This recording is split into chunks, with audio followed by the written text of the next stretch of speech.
next thing to fix on the Bullitt was the shift boot. Now, I had fixed this before.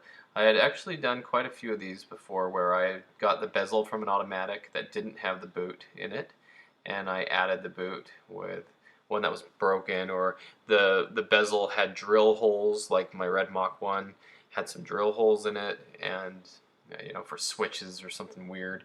And so I would get a bezel from an automatic that was nice, and added the boot to it. So the way I did it was with Gorilla Glue, and you can see I'm adding some here.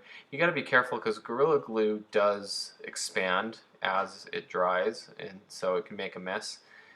But I added a little bit to the boot and a little bit to the other side. You really don't need a lot, but this is the way that I've done it in the past, and it's seemed to have worked really well. I don't know if someone else has a different method. You can obviously put that in the comments and share it with everybody.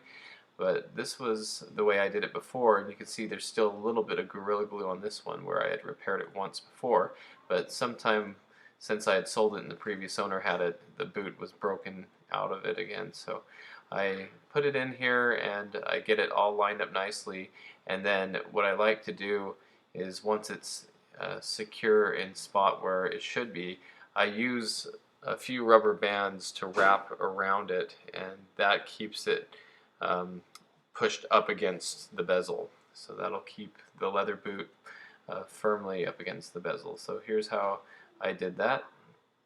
And I like to do kind of a crisscross pattern where I have a rubber band holding it one way and then the other. So this is the way that I like to do it.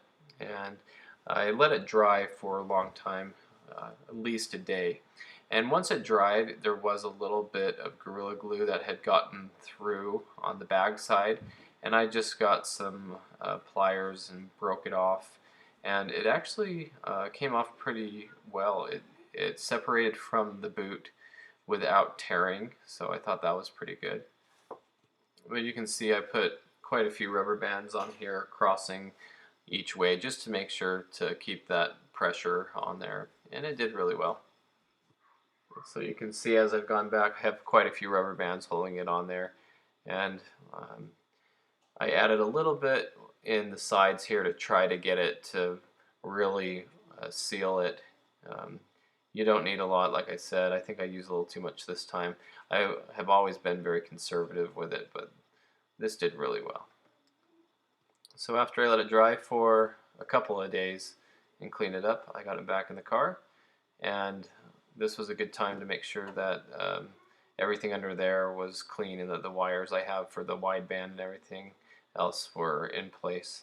So I've got the shift knob back on and snug down. So that's the update for the Bullitt for now, and now the shift boot is back the way it should be. So thanks for watching. Stay tuned for more Mustang content.